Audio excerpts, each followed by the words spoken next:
Yo, it's Mac from Everyday Nobody's Podcast. I know you see the title, so let's get straight to it. It looks like there's trouble in paradise. The Danza Project and Charleston White are no longer working together. And after listening to both sides, sounds like typical Charleston to me. Like he falls out with everybody. He can't keep a friend. He didn't fell out with Boss Talk. He didn't fell out with real life street stars, Say Cheese, even though they're back cool now, Vlad TV. Like it doesn't matter. It always happens the same way. He builds a platform up. It gets pretty big, and then he talks crazy about people. And I've never understood that because I don't understand how you can be so abrasive yet so sensitive. Real life street stars, he would talk crazy about Jaguar Wright and Orlando Brown and pretty much everybody. People from Texas that he didn't like, and then they would go get these people and bring them on. Because you grew with us, because we started this YouTube journey. We started together. We're all doing these things, and we're out of Dallas-Fort Worth, and we're trying to make something out of nothing. Yeah. You were very critical and very. Yeah, y'all be hating on me, man. Y'all let outsiders come over, and I can tell by y'all line of questioning. So I've never heard y'all say what I do in real life. I've never heard y'all rebut anything when somebody speak negative about me. Y'all let them go on. One thing I know about the Danza Project, it ain't gonna be no Charleston slander over there, cause we get money together.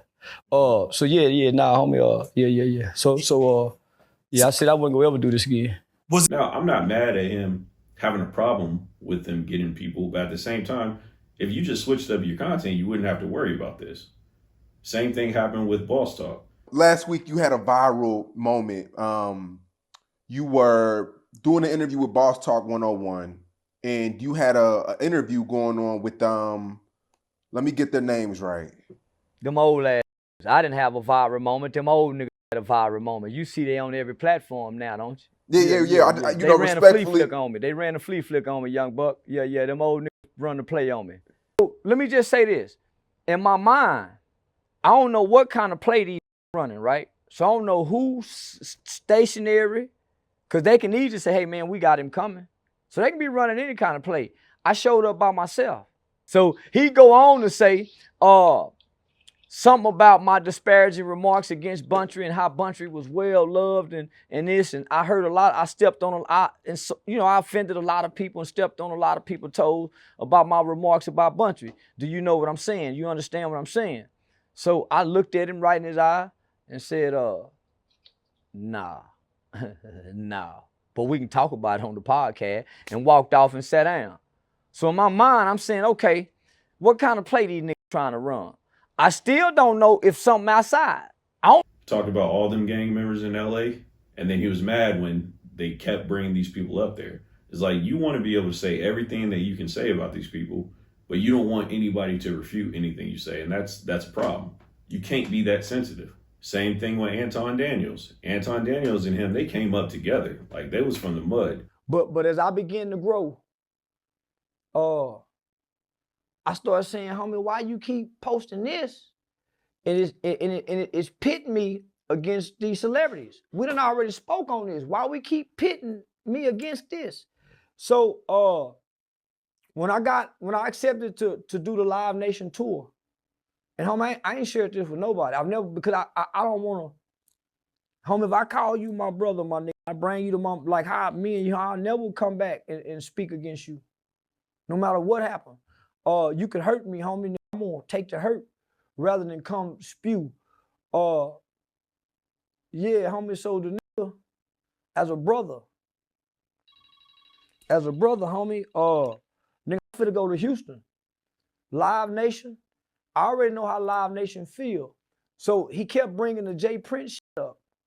So I'm like, homie, that's laugh. Why you keep bringing it up, homie? Now, I done grew past that. So you're going to keep, and I'm saying, now I got to go to Houston. So you reigniting this shit, homie. And I'm saying, homie, you got way more of the stuff that you can be posting, more positive stuff for the culture.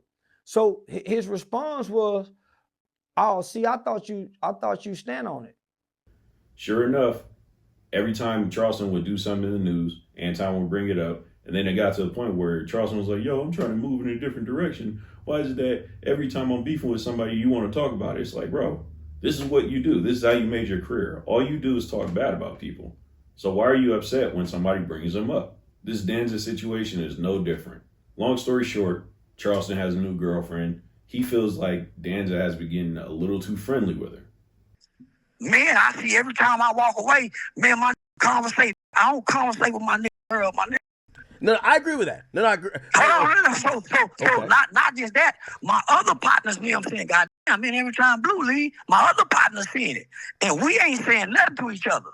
You and my girl DM at 1:45 a.m. talking business when me and you do business. Why wouldn't you say, nigga, I see your girl is cool with Lil Wayne, manager. Let's see if, nigga, I go that way. Okay. And you have a valid. Now, listening to Danza, he says, look, I did hit her late at night, but that was because I saw her Instagram short or reel or whatever you want to call it, and she was linking up with somebody famous, and you, Charleston, told Danza that he can use her for our celebrity connections because he's trying to get them on the show.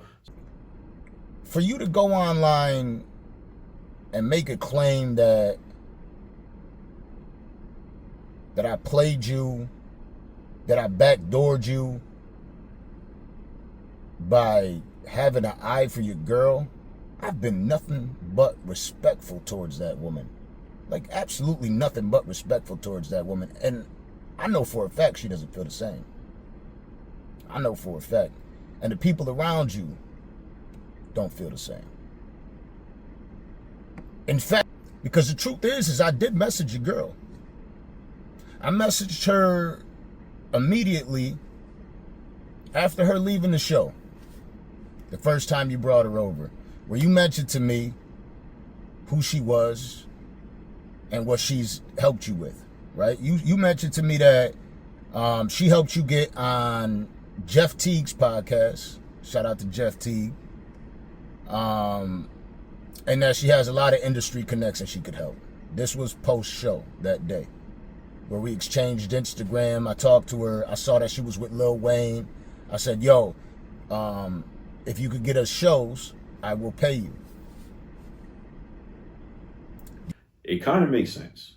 Now, I will say, I'm not going to be okay with nobody hitting my girl at 1:30 in the morning either. But when you put it like that, I can kind of see where the disconnect came from. Now, when you add on the fact that Charleston is a little insecure because he says that you've been flirting with her and you've been talking to her too much, I can kind of see where Charleston's coming from also.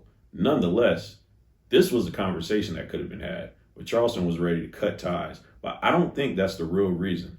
I believe there's more to this story. Hear me out. The real issue is twofold. The first issue being the price. So let me just say this. So I'm losing my character when you said, say, I've been looking at my numbers. Can you cut me a break? I know I've been paying you $10,000. Can I start paying you $5 since we cool now, we brothers? Can I pay you $5,000 until I can get my numbers back up? Say, look at our brother. I ain't got $20,000 to pay you for whack. I need all mine up front. I ain't got it, brother. Can we pay it on the back end? And the nigga pay me in payments for the whack 100. I wasn't losing myself then. But you go buy you a Maybach truck. I cut my prices for you. Now you stunting with the Maybach truck. And so once they come to that agreement, next thing you know, Danza pulls up in a Maybach. And Charleston looking around like, wait a minute. How you asking me for a discount all of a sudden, but now you got a Maybach? You could have just paid me my money. Now, Charleston is wrong because Charleston did agree to the terms, so it is what it is, and he's pocket watching. But nonetheless, I do get where he's coming from because I be feeling the same way when I see a homeless person asking me for money. Like, you already can't afford life. You asking me for money, but you got the nerve to have a Rottweiler next to you on a leash made out of shoestring. Like, ain't that a bitch? You asking me for money and you got the nerve to have a liability right next to you. So that's how Charleston's looking at it. Like, you asking me for a discount, but then you go and purchase something that you can't afford. But it is pocket watching, so it is wrong. Charleston has this real skewed view of loyalty. Don't get me wrong, I understand where he's coming from. If I built you up, I was the person that made your platform grow, you shouldn't be going out and reaching out to people that I have problems with. At the same time, they've been doing this. This has been status quo, so I don't understand what Charleston is tripping off of. But this is the very same thing that he had a problem with everybody else. That's why I say it's typical. Charleston does this thing where he's talking about Young Thug and Lil Woody, and then they have Lil Woody on the show. So he has a problem with it. He just won't admit it. He wants to say, oh, it's the girl. oh, he hit my girl in the middle of the night. Oh, I know he's tender. It's like, I don't believe none of that. I think Charleston just has this unrealistic expectation of loyalty. Now, I don't know Danza. I don't know Charleston. I don't know either of them personally, but I do know, going off of what I've seen, Danza seems like he is extremely loyal to Charleston. He lets him say anything. He gives no pushback because he knows where his bread is buttered. So I feel like they could have had a conversation and just settled this.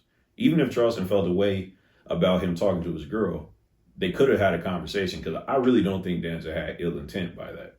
Nonetheless, hitting a person's girl at 1:30 in the morning is foul. But I don't think that it was malicious. But that's just me. But what do I know? I'm just an everyday nobody. Tell me what you think. One, do you like Charleston on Danza Project? Do you even like Charleston at all? Because just something to me just don't sit right. I do not feel like this is all over no girl. I feel like it is just typical Charleston being who he is. A sensitive Nancy who likes to be abrasive towards everybody else but hates when they get platformed to speak for themselves. Tell me what you think in the comments. Like and subscribe.